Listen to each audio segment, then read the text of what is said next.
there, I'm Sarah Hill and welcome to episode 4 of Supplement Saturdays. Today we're going to be talking about a very important foundational supplement. So we're going to be talking about xeOmega. It comes as this little brown capsule. So xeOmega is dōTERRA's omega supplement, and you might have heard of omega before, or maybe fish oil supplements, and so that's what we're going to be talking about. We're going to talk about why it's important to take an omega supplement and what makes dōTERRA's omega supplement so special.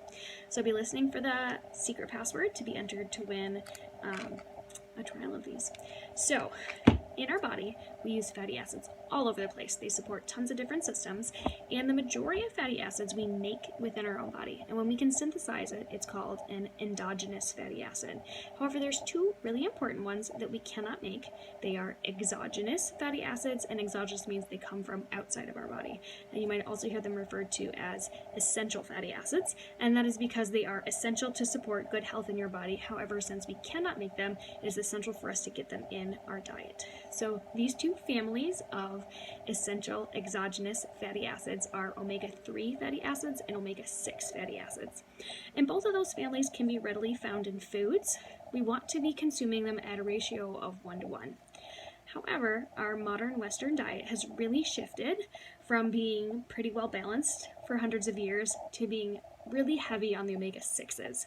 So omega-6s are going to be found in things like fried foods, meats, and our diet contains a lot more of those than they have in the past.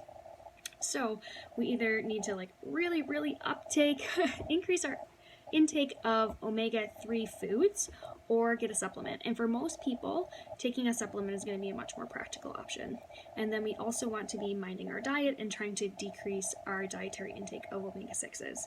So I mentioned that ideally we want it to be 1:1. Currently, most people's diets, they're getting close to 20:1 of the 6s and the 3s, so that's not good. So I made up a little chart on my kid's whiteboard, and I'll try to show it to you, kind of breaking down the two families. So omega-3s have 3 double bonds in their hydrocarbon chain. Omega-6s only have 2 double bonds. And what double bonds do in chemical structures is they actually create bends in the molecule. So instead of it just being one straight line, it creates kinks in them, and that makes them fit into receptors differently. So the parent compound of omega-3 is called alpha-linolenic acid, or ALA, and for omega-6s, it's linoleic acid, or LA. And then in our body, there's different enzymes that are going to break it down into different components. So ALA goes into SDA, EPA, and then DHA. And EPA and DHA, you've probably heard of those before. Those are commonly found in fish oil supplements. And they're both really important. There's been lots of research that's been done on those two. And we'll talk about that a little bit later, what those are good for. But the interesting thing is that EPA breaks down into DHA, but then there's another process called retroconversion, where some DHA can be converted back into EPA. And then the omega-6s, you go from LA to GLA to DGLA to AA, or arachidonic acid. And we're going to be finding those omega-6s again, mostly in vegetable oils, so fried foods and meats. And then the dietary sources of omega-3s are green leafy vegetables, flax and chia seeds, canola, walnut, and soybean oils, oily fish, krill oil, and algae oil.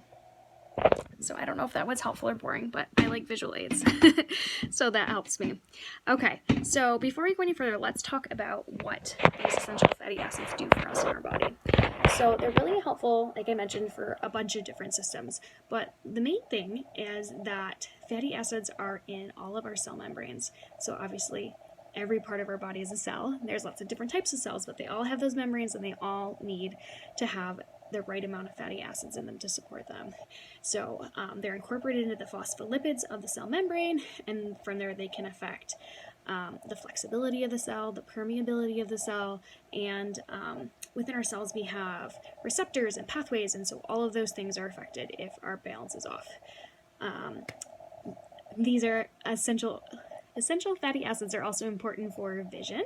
So specifically DHA has been found to be really important. So we talked about on the omega-3 side that the DHA is one of the components that the ALA is broken down into.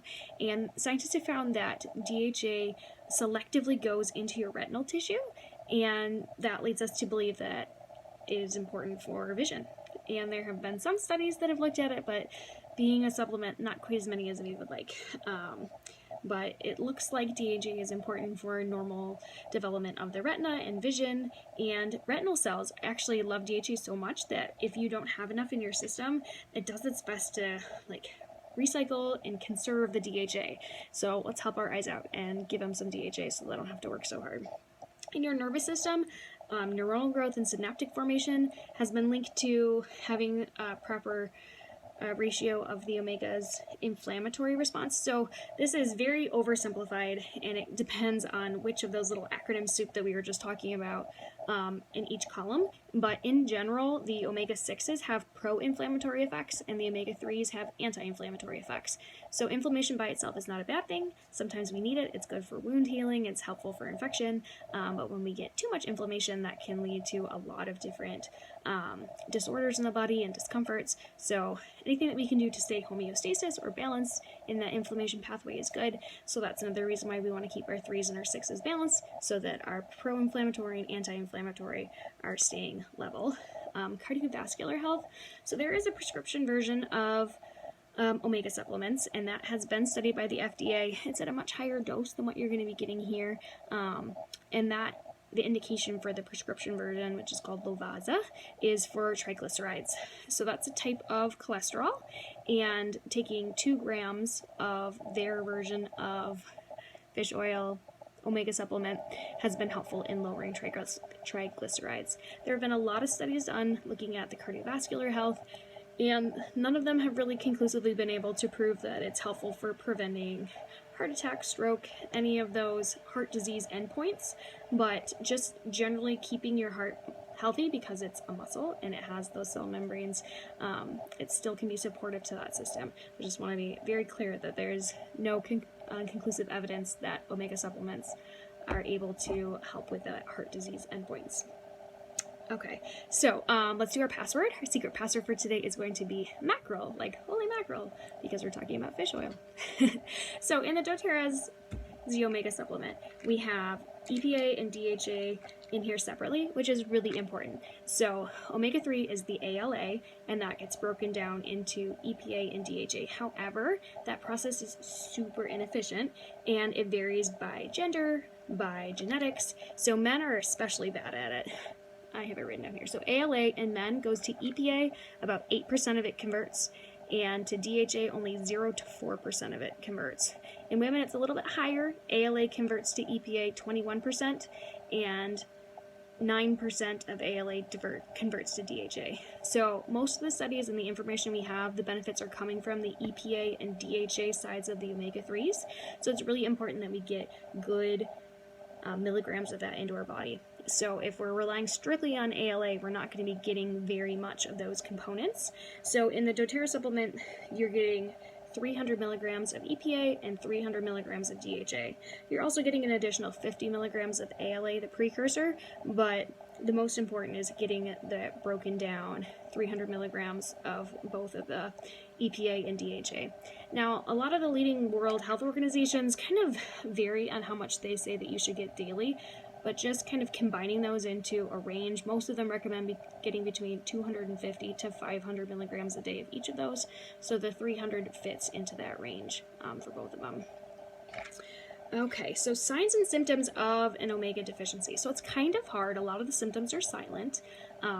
You're not going to necessarily know that you are low in omegas. There are a couple of them. So if you have really dry, scaly skin, that might mean that you are deficient in your omega-3s. Somebody who gets a lot of infections or has delayed wound healing, that could be signs of it. And then slowed growth in children could be a sign of it. But it's not something where you can take a test or that there's really telltale symptoms. It's sort of like when someone has blood pressure problems and we tell them to take their medication even though they're not going to feel any better. It's important to know that you're supporting your body, whether or not it makes you feel differently. All right, what else is in here? So what makes dōTERRA special is we have omegas coming from plant sources as well as fish sources, which is super fun. And there's actually an entirely different one called xeOmega. which is entirely vegan. So these capsules are vegetarian, they're gluten-free, they're dairy-free, but they do have the fish oil in the xeOmega, but the vOmega is completely plant-sourced. It's a lot higher in DHA than EPA because the EPA usually comes from those marine animals, but there is the retro conversion, which I briefly mentioned, where DHA can be converted back into EPA.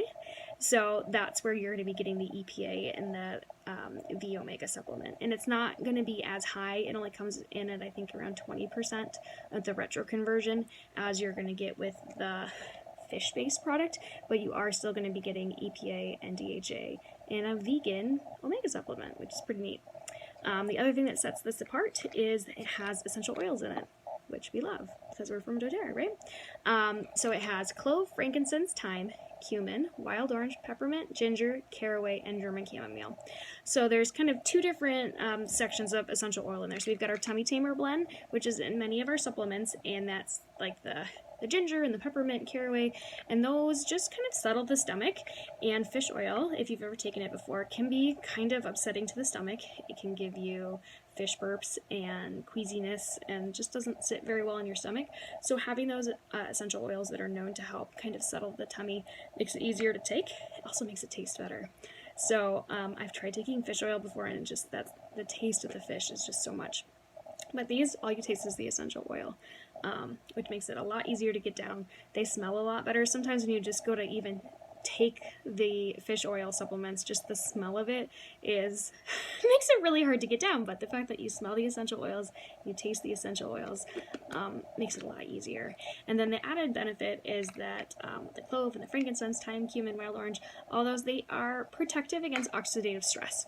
So they are antioxidant oils, and they're going to help keep your fish oil from going rancid, which is when it starts to smell really bad and it doesn't work as well as helping your body scavenging those free radicals. So free radicals are molecules in your body that are ions. They have charges on them, and so they start to tear things apart. They're like little wrecking balls in your body.